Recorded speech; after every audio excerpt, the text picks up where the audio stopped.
It's 11:59 at Radio Free America, and this is Uncle Sam with music and the truth until dawn. Right now, I got a few words for some of our brothers and sisters in the occupied zone. The chair is against the wall. The chair is against the wall. John has a long mustache. John has a long mustache. It's 12 o'clock, Americans, another day closer to victory. And for all of you out there on or behind the lines, this is your song.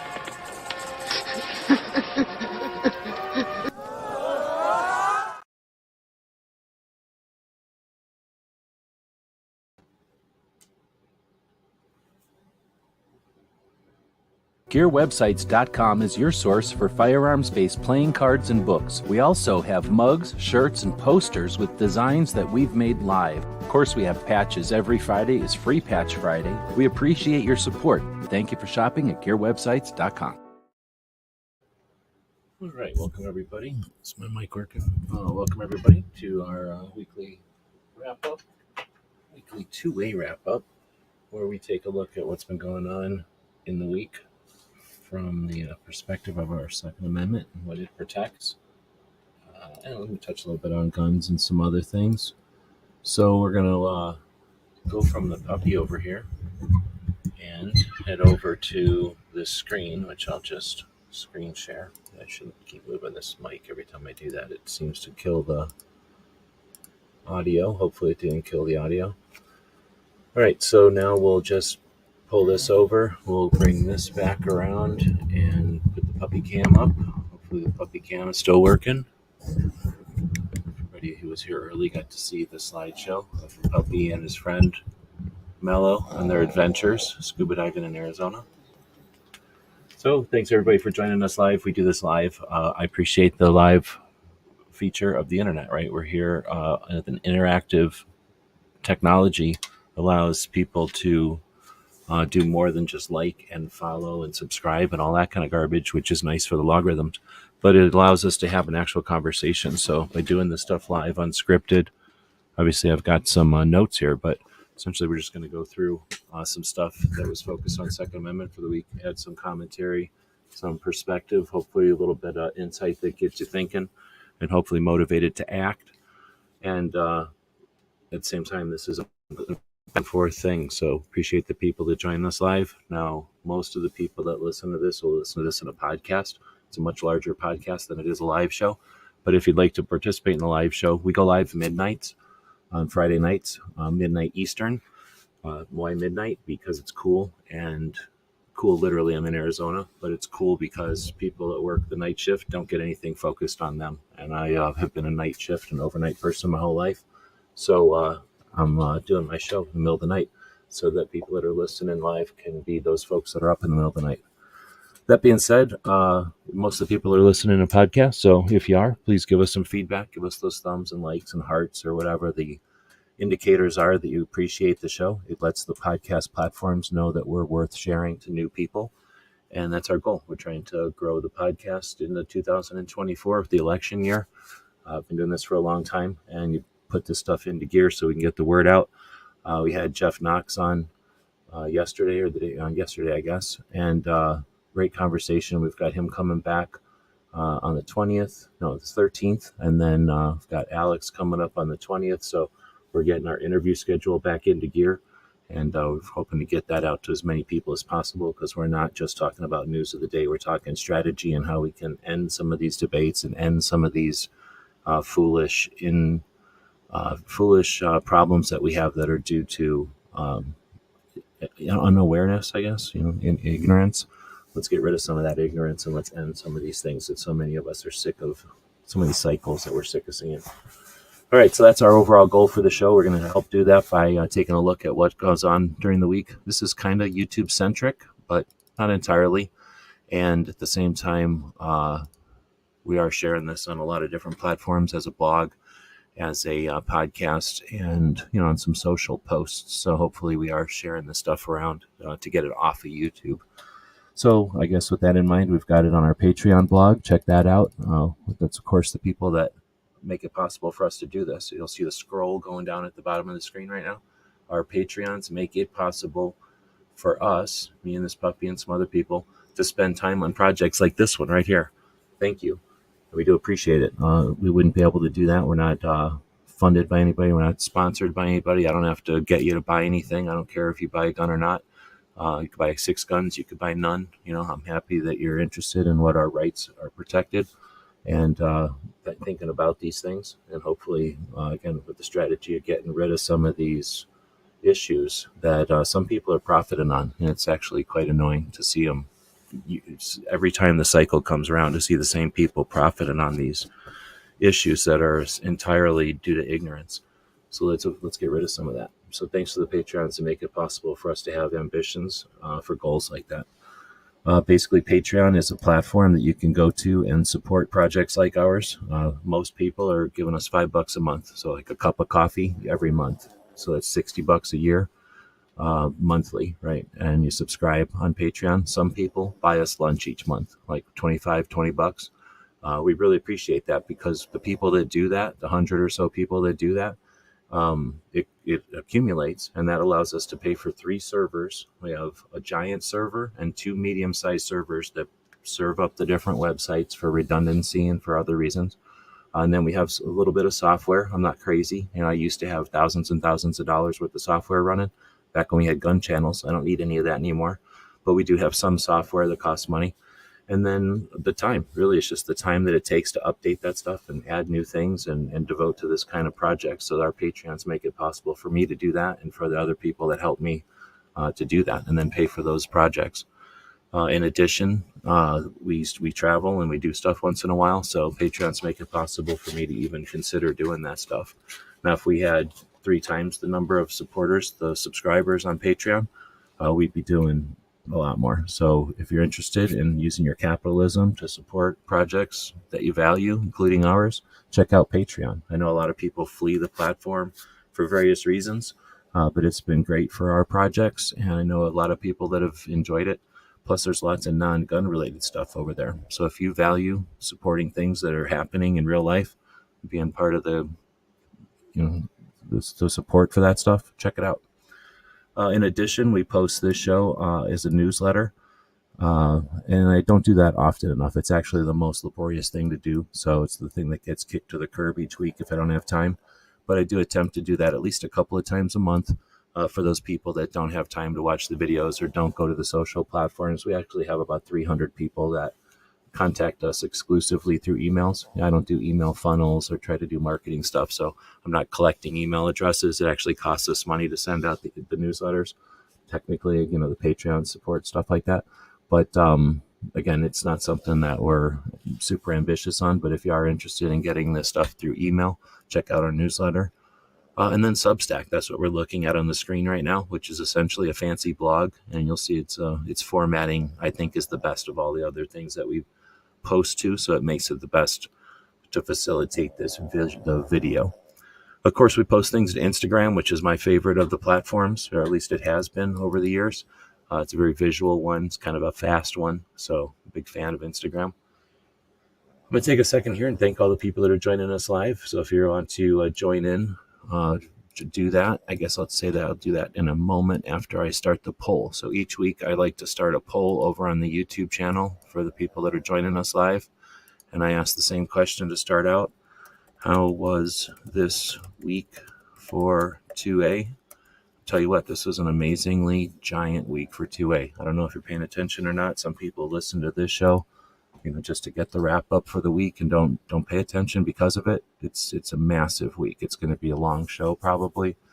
There's a lot to talk about, let alone comment on. And I missed a bunch of stuff. I missed some of the boring, distracting shit for sure. So it was a great week. If I can spell right, great week for 2A. And then I like to copy this part so I don't have to write it ever again. And then we can say good, and then just paste, and then add more of these, and then do OK, paste, right, and then bad. And now everybody that's watching, who's watching live at least, can participate in this. Of course, if you're listening in the future, you get the opportunity to kind of time travel. So feel free to leave a comment with how you think this last week was, the week of November 3rd. Is that really the way to do it? I think it's saying, I don't think you're allowed to say the week of November 3rd. That's the end of the week. So whatever the beginning of this week was October 20 something. But, let us know in the future what you think. Maybe one day somebody will do a project where they go back and look at stuff like polls on YouTube. How cool would that be? So I did see that we have a pop-up happening on the YouTube side. That's Gizzard's show says, where's it at now? Come on. Where'd it go? Went all the way down here? Seriously? Come on, man. They know I'm doing this live. I don't have time for this kind of craziness. So there it is. Right above the live chat, if YouTube will be consistent about this. Gizzard Gary and his viewers just joined. Say hello. So I'm saying hello. Thanks for jumping in. There's a bunch of people posting about the week. But Gizzard has a show that's on just before this one. I always appreciate him posting about our Free Patch Friday over at the Gear website store. We had a commercial on a second ago as the show started up, and there'll probably be another one here since I do this show by myself. The co-host here doesn't really offer much help. I'll end up having to take a drink of coffee here in a second. But when we do the commercial, it is for our Gear website store, which I probably don't talk about enough. I'll be putting a link to it here as I'm trying to find it. But Gear Websites is our other channel here on YouTube, and it is also the name of our store. I don't know if that was a good idea or not, but now it's our store, so it's staying like that. And we have a bunch of stuff over there, stuff that we make, stuff that we've designed, stuff that we have made, like have had made, I guess, and then some other stuff. So if you're interested in supporting what we do and you want a little something in return, definitely check out our store. We do appreciate it. And on Fridays, everything you order comes with free patches, and the more you order, the more free patches you get. All right, so now I'll get in here finally and start saying hello to the people that are joining us live. I'm using the StreamYard platform, so that allows me to, here, I'll show you what I'm doing. I'm over here looking at StreamYard. I'm allowed to click on this comment over here, and it'll pop up on the screen over there. See that, Kingpin? So Kingpin was the first one in. He's almost never here when it's live, but appreciate the interaction with the platform, which engages the logarithm to perhaps, hopefully, recommend this to more people before it goes live. If you're one of those people, say, hey, then we know that the logarithm worked and that Kingpin was successful. So Kingpin is one of the people I've made a 3D model of, FYI. And then we got Wood sitting here, second one to say hello. And, or I guess he's saying hey to Kingpin, but I've also made a 3D model of that dude. So now we have two people that I've made 3D models of it that were commenting. Fluffy is saying hey. My computer's going super slow, so it's going to take forever. Pony also said hey. Defense Dad is joining in with a 4th thumbs up. Gunmetal Guy joining. Much appreciated. Probably at work right now. Ron Wayne saying hey. And Gunswatter. I think, I don't know, there's still more people. Ozzy is out there, unfortunately, talking about the 7th Circuit Court siding with the state of Illinois on the ban today. Sorry to hear.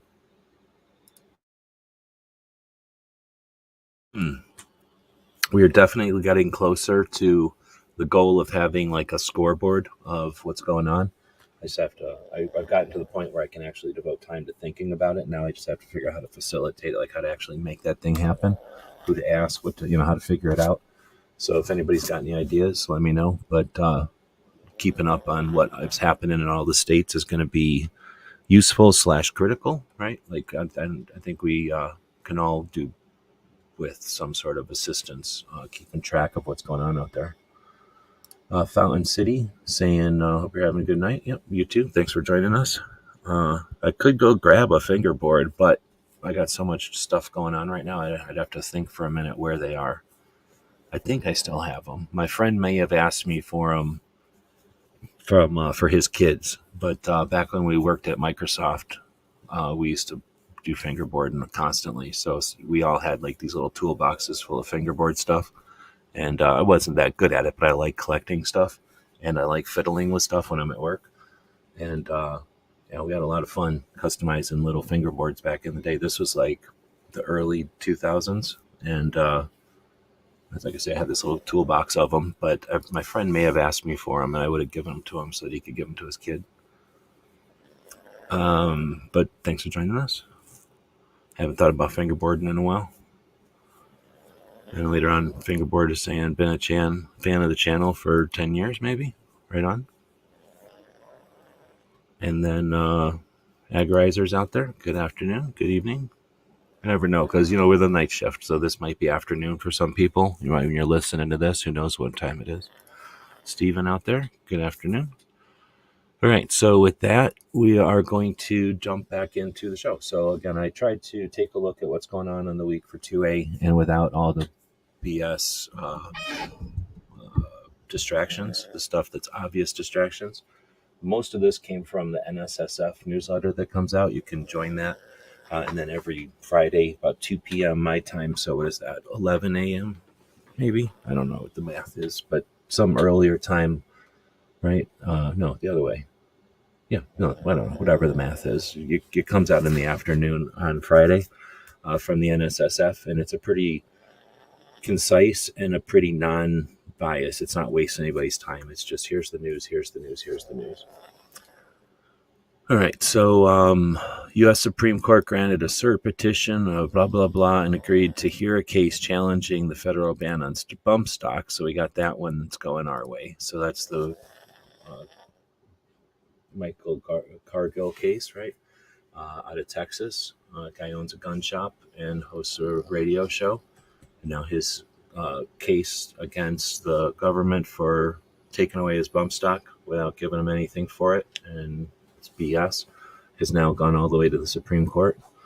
Then we have, and that's a no small thing, that just happened in front of everybody, and that happened with a person who's interested and able and getting the information across. He's good at being a guest on people's shows. He's able, he's not like awkward or new to public speaking, and he's super confident. He's an Army vet, I believe. So that's super cool to have seen that happen in front of everybody and documented, and then now it's happening. It's going forward. So next, Biden is threatening to halt 20,000 rifles going to Israel from American suppliers. I don't know. I just put that in there. I'm not going to comment on it. Distractions, right? Like fentanyl. Let's not forget fentanyl. ATF director makes unprecedented call for assault weapons bans and blah, universal background checks while speaking at Harvard. Again, it's like of note, but don't get distracted by their bullshit. That's why did he go to Harvard? Why do you say that? Because he wants to distract from 107 fentanyl deaths. They want to distract from the border. They want to distract from international. They want to distract from the economy. So we can be one-track voters, but let's not be distracted by that. 51 months of million-plus firearms sold. That's a stat that the NSSF, remember I got most of this from the NSSF this week. This 51 months, excuse me. So what is it, 20, it's 4 years or something, 5 years of 1 million firearms sold each month. This is through NICS checks. This is them counting NICS checks as firearm sales. And I still will say, and I'll keep saying this until somebody shows me that there's something in the data that prevents this. If you have universal background checks, or a state starts something like universal background checks, like Michigan or like Washington and like Oregon both have done recently, and I don't know if other states have because I don't have this scoreboard yet to tell us, but if there's universal background checks and that's instigated in a state, that means every single transaction gets counted as a NICS sale, and that's not a new firearm sold. This would suggest that there's that many new firearms owners, and not, until you prove that to me, this could just be a bunch of people complying with bullshit laws that require the creation of 4473s. So I'm just mentioning this one, but I'm against the stat. I want to see more proof on that one and a challenge, and then using that to prove that 4473s are worthless, and then get rid of them. Republicans in the U.S. House of Representatives updated one of the fiscal 2024 spending bills to include provisions to block the proposed rule expanding the definition. Okay, so And I have that in a article over here. I wonder if we should read the article.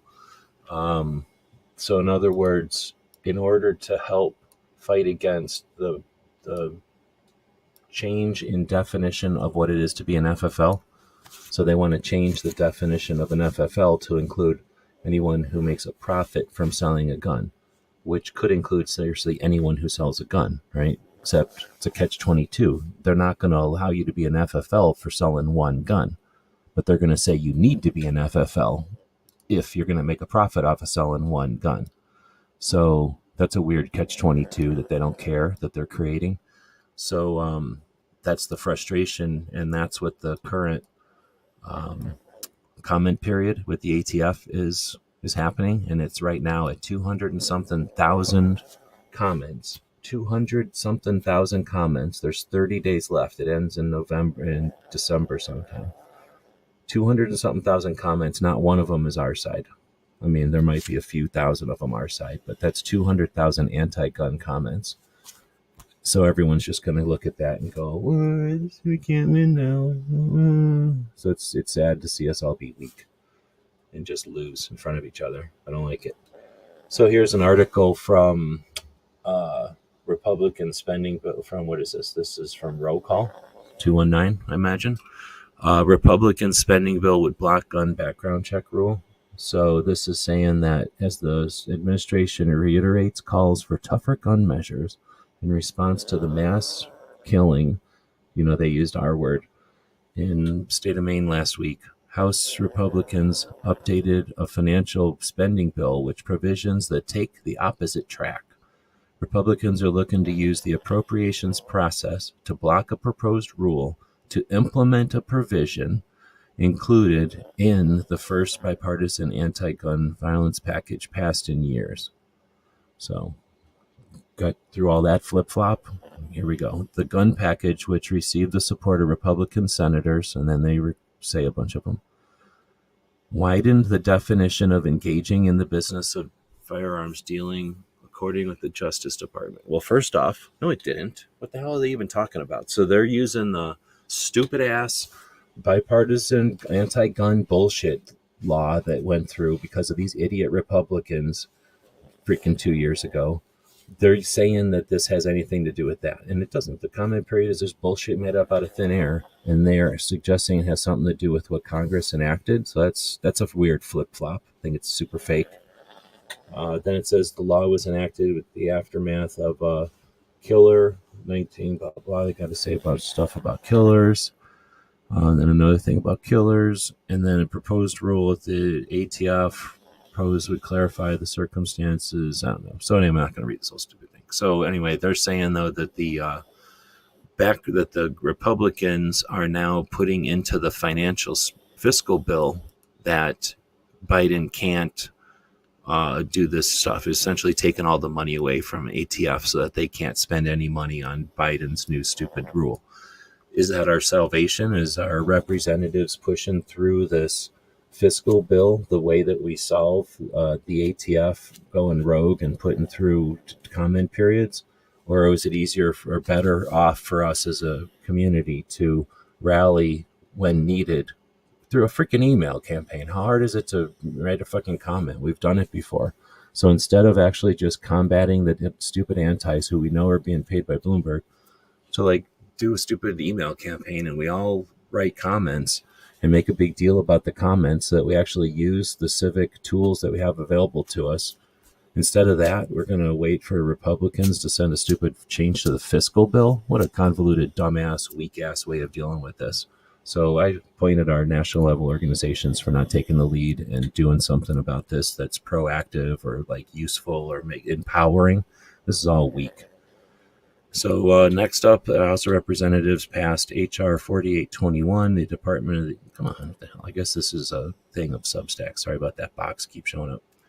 The House of Representatives passed H.R. 4821. The Department of the Interior, blah, blah, blah, by a vote of something. So let me think what the hell this one was. The Department of the Interior and Related Agencies Appropriations Act. Nope, don't remember. I'd have to look at the email.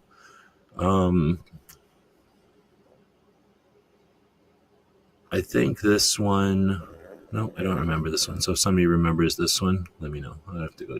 Oh, do I have an email right here? I have my email right here. I left it open for just this reason.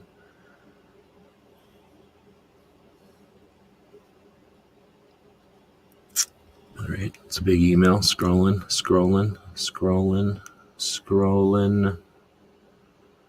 Which one are we looking at? The HR 4821.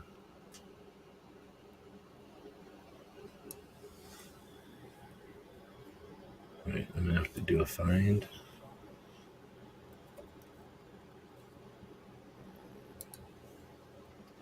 Okay, here we go. The U.S. House of Representatives passed H.R. 4221, whatever I just said there, by a vote of 213 to 203. The bill would provide $25 billion to fund the Interior Department, Environmental Protection Agency, and related agencies, and is a 35% cut over this year. So $25 billion is a 35% cut in the EPA and Department of the Interior. In addition to scaling back wasteful spending, thanks to the leadership of subcommittee blah, blah, blah, the funding bill includes NSF-supported provision to ensure that wildlife conservation, let me make sure that I'm still connected.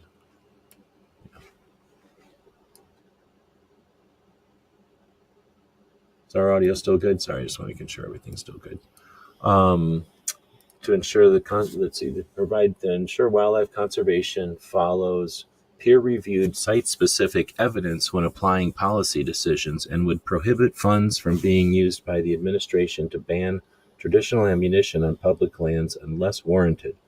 The bill, as amended, would also provide funding to enhance outdoor recreation access and digitize easement, road and trail vehicle and data as authorized by NSF-supported MapLand Act, supported last Congress and championed by somebody from Utah. I don't know about all that. Who wants to digitize easement? What does that mean? But whatever. So I guess that's what that's all about. So essentially, the Department of the Interior got cut by $25 billion, and there you go. That's it. That's what happened. So I don't know. I'm not a big fan of big government. I am a big fan of the way that we've kept our interior, our resources, our natural resources over the years, and that's pretty communist. But it's a hard balance. You have to make a weird balance there. So whatever. I'm not against a 35% cut in federal spending. I'd like to see that balanced by states figuring out how to create something, or industry supplements, whatever that's like, industry support, especially industries that use those natural lands, make their living off those natural lands. All right, so next we get the Fire Sale Loophole Closing Act of 2023. This is, where is this one? This one is from a senator from New Jersey, and it's to prohibit firearms retailers who go out of business or have had license revoked from transferring their existing inventory to themselves as a personal collection. It says retailers whose license is revoked or denied may transfer inventory to their personal collections, and then they think that they can just sell them off without doing background checks. So they want to say that shouldn't be able to happen. Let's see. And then it says, this assumption is not true. Any person engaged in the business of selling or transferring firearms predominantly to earn a profit is required to be a licensed retailer. And so essentially, it's just another fake thing to distract, really. So I guess I'll keep moving. So the next one is Outdoor Recreational Outfitting and Guiding Act. If I remember right, that one was to protect guides and people who are working hourly in the outdoors. I forget all the details, but something about inequity in the way that overtime is required or allowed or something in outdoor jobs, which I have no idea why the government's involved in any of that at the federal level. So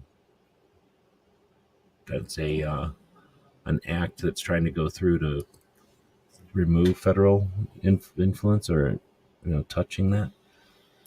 We have California gun show law being blocked by a federal judge. So I think that means that you can have gun shows again, right?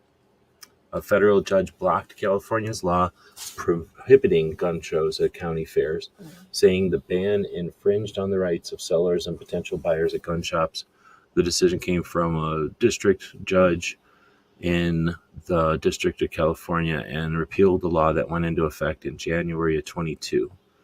Let's see, the law was authored by a Democratic senator from California that blah, blah, blah. Okay, I'm not going to read the whole thing. So essentially, it sounds like gun shows are back on in California.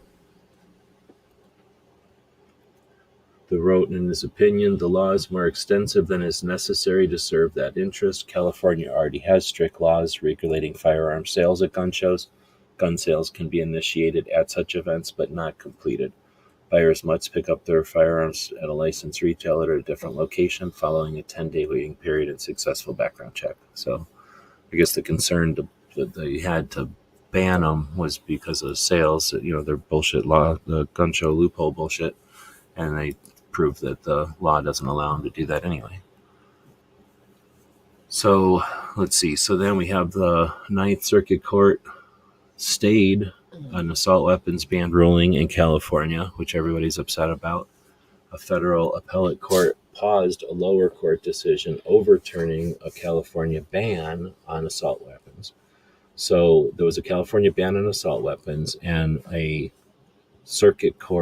Ninth Circuit Court said that ban is unconstitutional. Well, now the next level up from that, a en banc, whatever, circuit court or something, whatever it's called, said, nope, no, it is legal. It's good to go.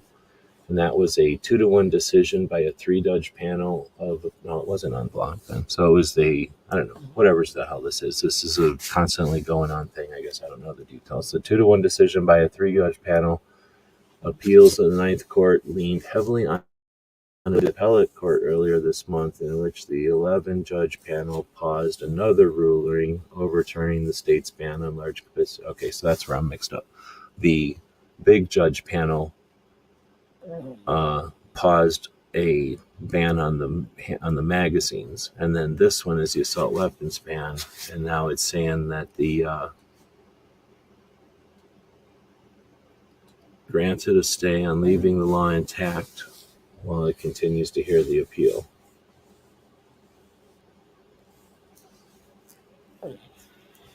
Let's see. But I guess everyone's wondering how that can be consistent with everything else. So there's little doubt that the semi-automatic rifles has banned. There can be little doubt that the semi-automatic rifles California has banned, based on features such as pistol grips, flash suppressors, and folding or telescoping stocks, are in common use for lawful purposes. So essentially, everyone's convinced that they'll eventually get rid of them, but they're going through every dramatic step or possible legal step that they can to prevent it from going through smoothly. I guess that's the way to suggest what's happening, or to describe what's happening. And then finally, in the stuff coming off of the NSF that I decided to click on here is New York's governor, who got her way with the emergency orders, is now extended those emergency orders for a 3rd month. So there you go. It says, now the governor again praised law enforcement for being tough on criminals, while admitting gunfire in the county also went up 56% over a 3-day period compared with the same time last month, demonstrating criminals are the ones breaking the law. Well, what do you know? So we have to unfortunately endure these situations, which we gain data from, and hopefully we'll see consequence of this, and we'll see. Hopefully, this will be nail in the coffin of this kind of action. But I guess we'll see what happens. So with that, like I said, there are some other things that I missed here, and Ozzy had mentioned the news in Illinois earlier as well. The Seventh Circuit Court sided with the state of Illinois on the gun assault weapons ban, which means that goes to the Supreme Court, right? So at least we see that situation get created by that negative situation in Illinois. All right, going on from news of the week, we're going to jump into what's been happening, like I say, mostly YouTube, but some other stuff, but what's been going on through the week. We start off with 2A stuff, then we get into gun stuff, and then some radio shows, and then stuff that we worked on this week. I always start off with Brooke Cheney's Suicide Prevention Saturday. It's one of the best, if not the best, consistent efforts to really solve the problem here. So firearms deaths are about 40,000 each year, give or take. It's usually a little bit less than that, but 40,000 on the high end. And of that, usually 30,000 are suicides. So 40,000 gun deaths, 30,000 of them are suicides, 10,000 of them are accidents and murders. That's pretty much how it breaks down. Now, sure, there's 107,000 fentanyl deaths. There's something like 500,000 tobacco deaths and 100,000 alcohol deaths. Is that how it breaks down? But guns with 40,000, 30,000 of them are suicide. That's the issue. That's the health crisis in the country. So it's a way to divide and fracture, and it's all based on ignorance and unawareness of guns and gun culture and gun community. When they can pick on somebody who's not, who people aren't aware of, then that's how they divide. But one way that we can combat this, and one ways that we can help people, is to become more aware of the main factor in gun deaths, which is suicide. 30,000 out of the 40,000 deaths are suicide. And of those, 22 a day or so are veterans.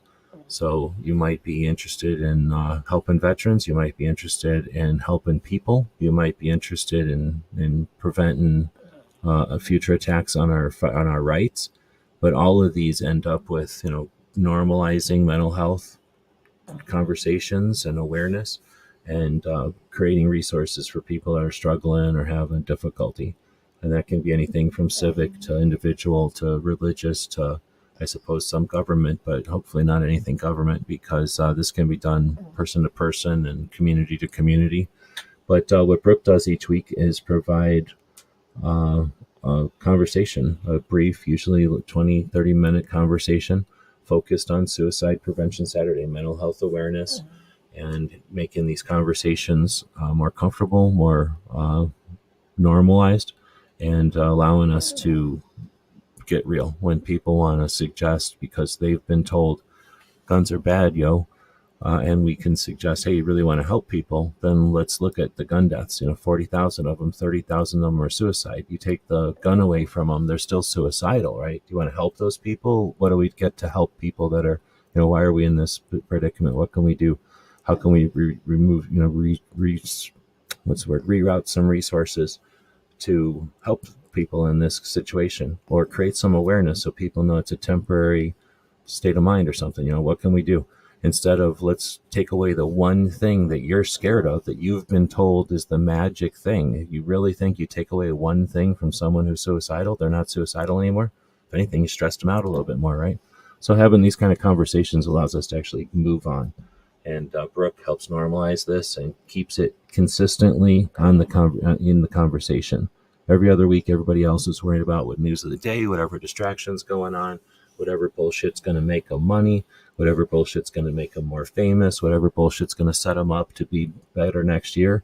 Brooke is over here consistently talking about mental health awareness and suicide prevention. It's the most effective thing. It's the most useful thing that happens in the Second Amendment every single week.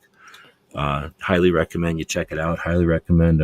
I hope that you're sharing it and you're helping spread the word. her show is useful, and the effort should be more rewarded than it is. Moving along, we've got the Women for Gun Rights, used to be called the DC Project. They got sick of trying to describe what they do, so they named the organization for what they do, Women for Gun Rights.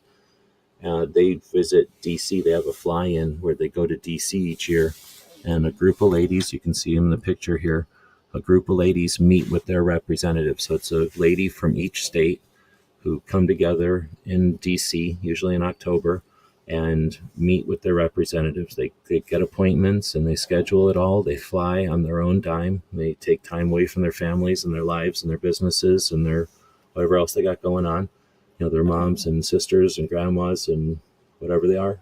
A whole bunch of people from different places, different kinds of lives coming together and meeting with their representatives and giving them a face of gun owners, a perspective of gun owners, of victims, of moms, of people who are often spoken for by the richest person, one of the richest people on the planet, or one of his paid Monsanto employees.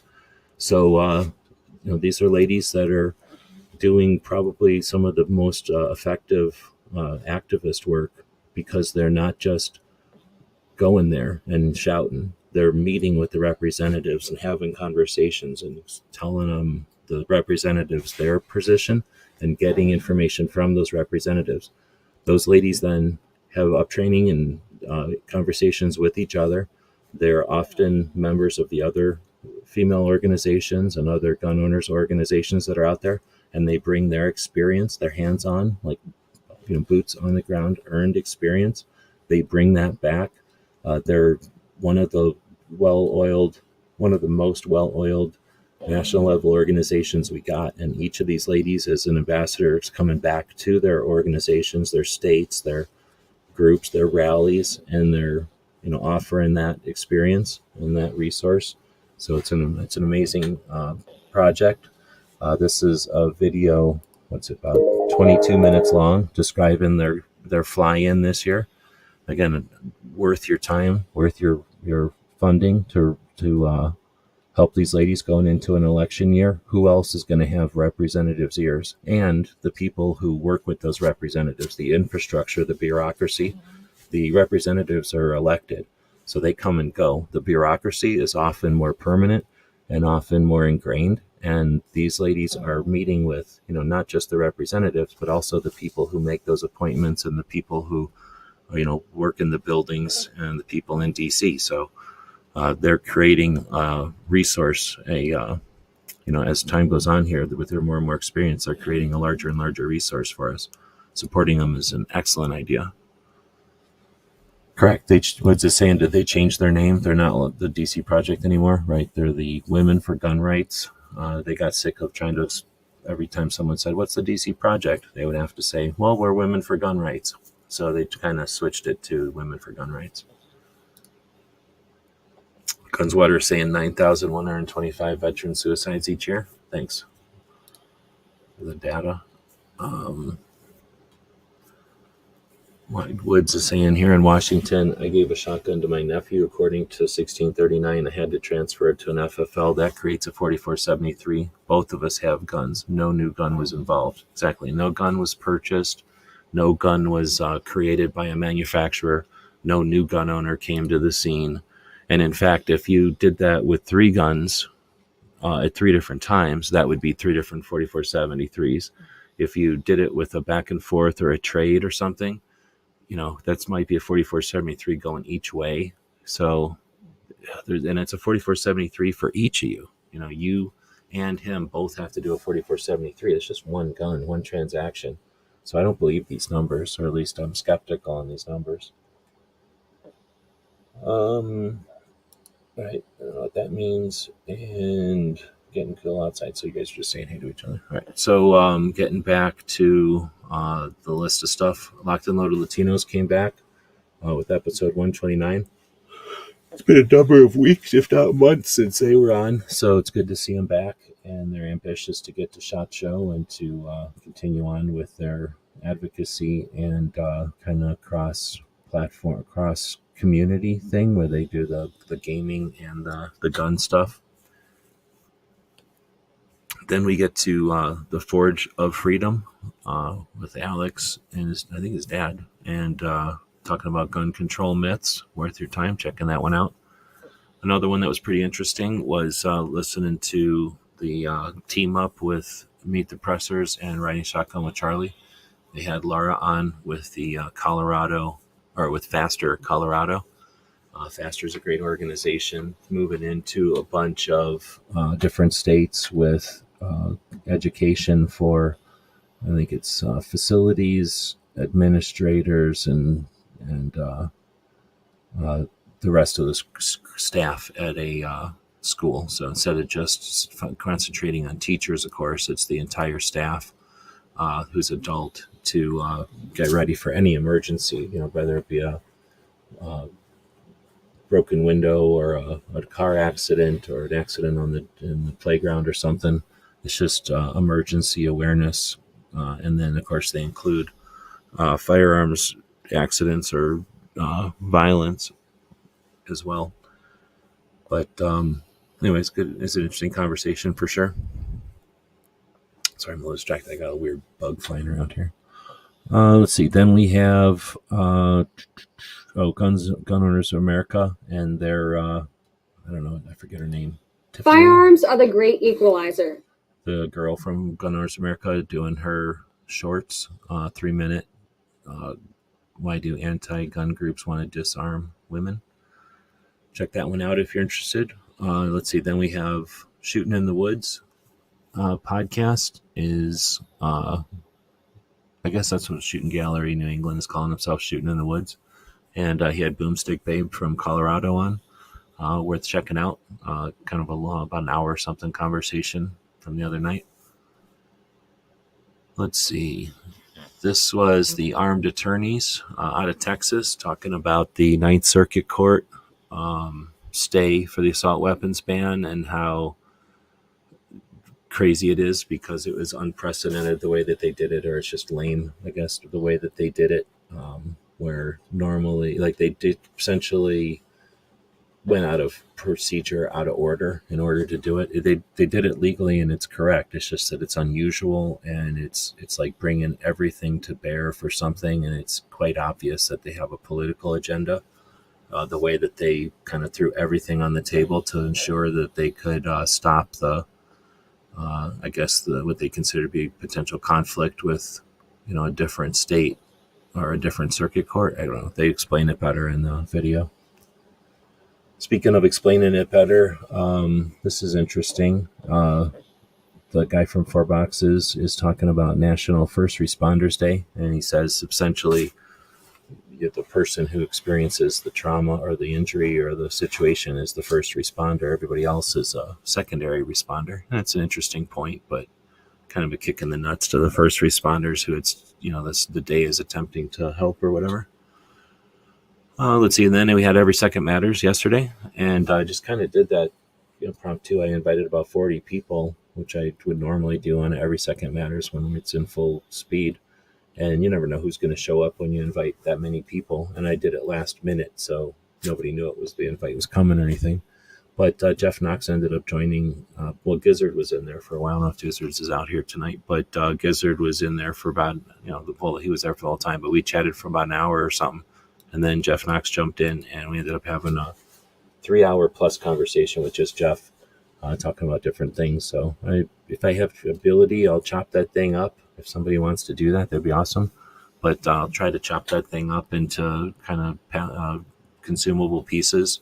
There was quite a few interesting topics I asked Jeff questions about, and we kind of went back and forth on. So I guess next up is Professor Imane from Light Over Heat, and he's got his book going. So he posted this insight, I guess, behind the scenes look on how the sausage is made for his book. He talks about some of the issues and whatnot, the trials and whatnot that he's had to deal with getting that book created. We're about to jump into the next segment, which is gun talk. And I've been chatting here for 50 minutes. So you're all going to get a commercial, and I'm going to swig some coffee here. Poke this dog because he's not even doing anything. and then we'll get back to it. But we do have a store, like I mentioned, the Gear website store, and it's all stuff that we either built or had made for us, and from different projects over the years, or different things going on that we created something to commemorate or to remember, and check it out. We got a lot of stuff over there, and it supports what we're doing. Look, the dog even woke up because we're about to play a commercial. GearWebsites.com is your source for firearms-based playing cards and books. We also have mugs, shirts, and posters with designs that we've made live. Of course, we have patches. Every Friday is Free Patch Friday. We appreciate your support. Thank you for shopping at GearWebsites.com.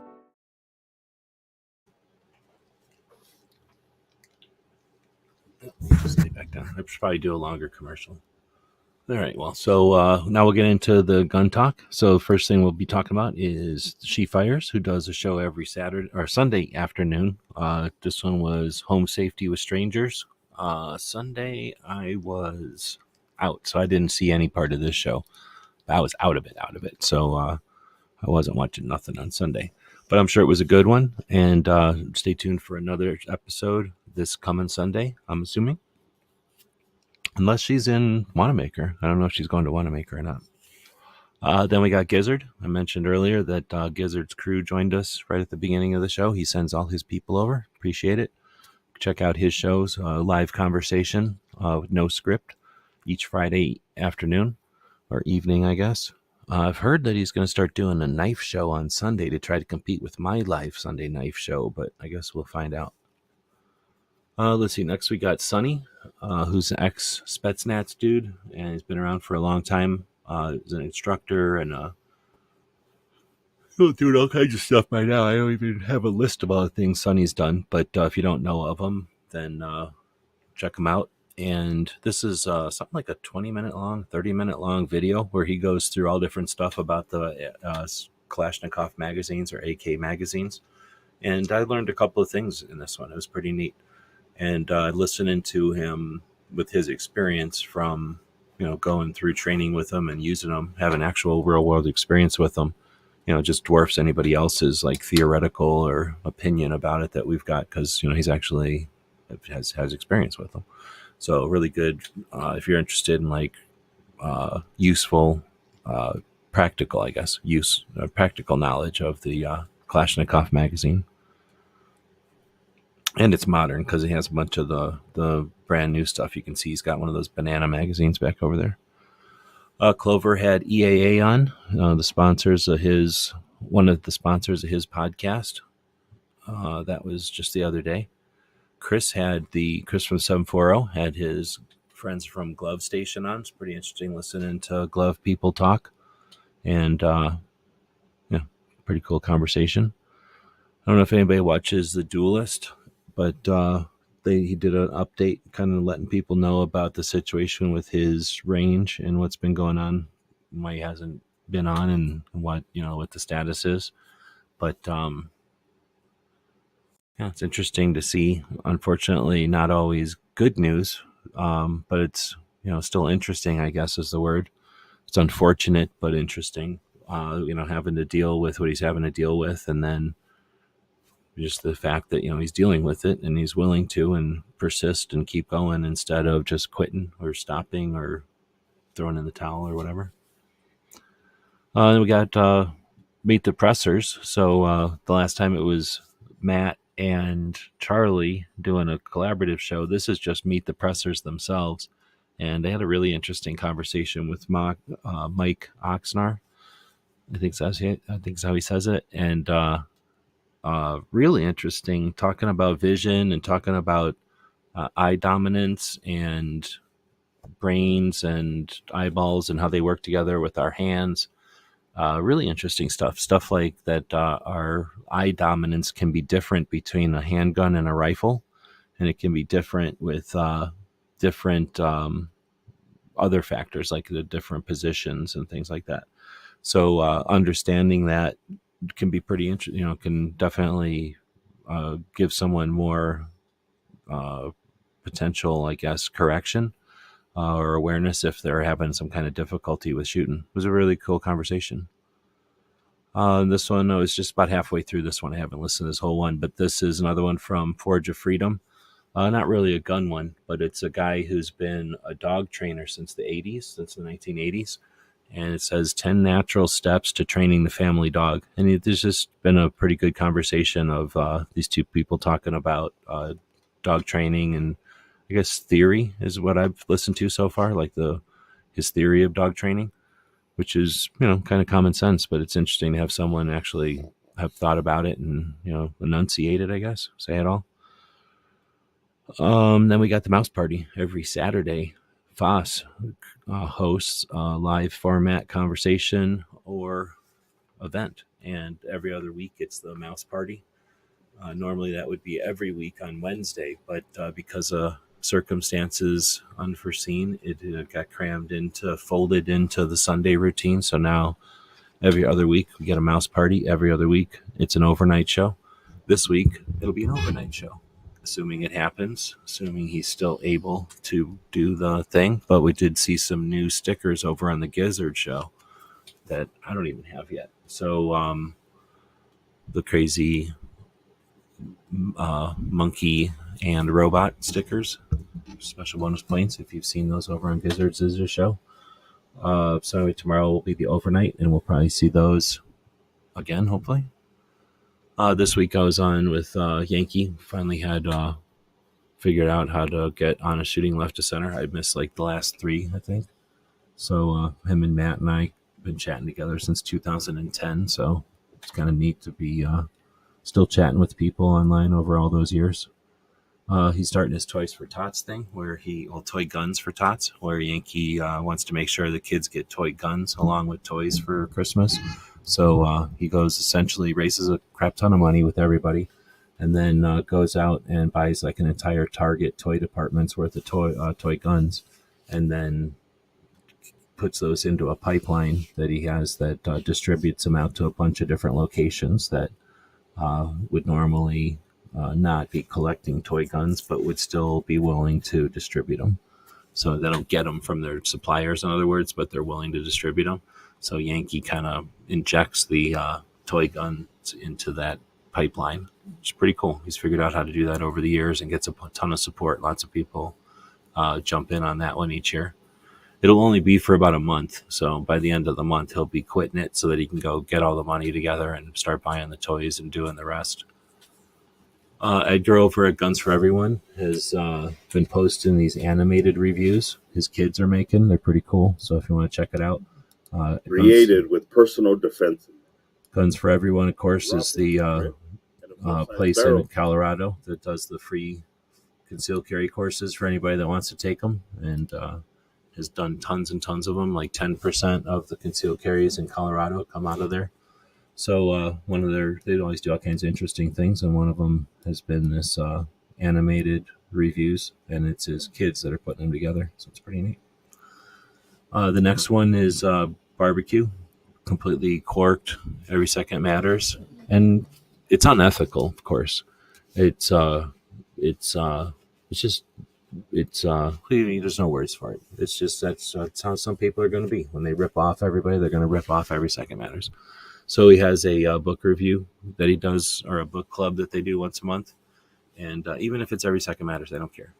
But it was a pretty good one. They were talking about how to win friends and influence people, so you might want to check that one out after the fact. Definitely wasn't worth checking out live, since he would have been corking every second matters. Then we got Toby doing the radio shows on Wednesdays. Oh, that was the last one. What's it saying? Okay. Well, maybe somebody else will do them because it's worthy of doing them, and other people read. Maybe somebody with a real podcast who isn't faking it. But Toby goes live on Tuesdays with Grace Curley with the her show, and he does a segment called 2A Tuesday, and that's like 45 minutes on Tuesdays. And then on Wednesdays, they'll record the Rapid Fire radio show, and they do that at Cape Gun Works out of Massachusetts. And it's the one that I always put in here because, one, it's consistent. Two, it's the best 2A thing. If you're going to listen to something besides our shows, which are the best things on 2A, Then Toby's good at kind of juggling the 2A stuff, the actual issues that they've got going on in Massachusetts right now. Of course, being aware of what's going on in the rest of the world, or the country, I guess. And then being a gun shop owner, he's definitely on top of like all the different guns and grip angles and model numbers and everything that's going on, past and present. So he's way better at keeping track of all that stuff than I am, for sure, and that a lot of other people are, because he's actually in the industry. On top of that, he's just more fun to listen to than a lot of the other channels, which are the other people that attempt to do this kind of stuff, because he doesn't have any crazy agenda other than enjoying the passion with the people that call in and his customers, and trying to keep Massachusetts from succumbing to some real horror. Right on. So it's worth checking out, and it's not perishable. You could check that out at any time, except for the stuff that's actually happening in Massachusetts, which hopefully will be over at some point. The conversations and the talk about guns and stuff is you could listen to that in 6 months and it would still be fresh. I haven't had a chance to get over to gun calendars and update everything, but normally we would try to offer some insight as to what's coming up anniversaries wise, holidays, things that you may not be paying attention to, especially stuff that's focused on guns or firearms or the Second Amendment, of course. So thanks again to our Patreons. I don't have enough Patreons to just do nothing but this, but again, this will be something that expands as I have more time. Definitely leaving it a slot though, and then we'll get into the military interviews. So there was a bunch of them. I've just been doing a lot of work this week, so I've been able to listen, kind of catch up on some, and listen to everything that came out this week at the same time. So this one has been awesome. This is part 2 of a really interesting conversation with the guy from Borstar, which is sort of like the Border Patrol elite force, or like the point of the spear for the Border Patrol. Then we got a guy who is a Ranger and then Delta, and now he's in a band. So it's a really interesting conversation with that guy. This was the first interview in the studio with Combat Story, where they redid their studio, and this is the first conversation. And this is a Force Recon guy who was a sniper, and interesting to hear the Marine version of a sniper stories from the day, because you hear a lot of stuff from SEAL snipers. You don't hear that much from Marine snipers, and this guy's a really interesting guy to listen to. I've only listened to about half of that, and it says it's round 1, so it sounds like there's going to be a 2-parter there. This last Monday, we're getting into our stuff now. So on Monday, we had Crump on. That was the day before his book came out. His book is called, Masters of Firearms? Something about Masters of Firearms. I can't think of the name right now. But it's a book with the life stories of 20 of the firearms inventors throughout time. Pretty interesting concept for a book. I've got mine already. You can get them off of Amazon for $20 for the book, about $10 for the Kindle, like electric book. And you can help out Crump and get a gun book out there. Helps normalize guns and offers a little bit different, like more of a historical, more of a societal look at guns than the typical guns are defense, or guns are positive or negative to society. It's just a plain old, here's some information about the life stories of the inventors. We do a flashback show on Thursday. So this week we've looked at the pocket pistols. It's pretty neat. You do these flashback shows, and then a whole bunch of people watch the videos, and then you got a whole bunch of new comments. So thanks to everybody who's been thanks to most everybody who's been commenting. We also get some really weird comments when you do that. We did a game night on Wednesday, trying to get the game show going again. So stay tuned for more and more of that. Again, thanks to the Patreons, people that participate in buying stuff over at the Gear website store. I'm not trying to get super rich and famous here, but I do got to pay the bills. I've been able to have some pretty decent success this year, keeping things going. But, as we're more and more flush or fluid or whatever the words are, as we get a little more Patreons and a little more backing, we'll be doing more and more with the game night. Why aren't we having more fun with guns? Why aren't we having the 2A people get together and just get together socially, effectively? So that's essentially what I'm trying to do on with the new version of the next season of the tactical quiz.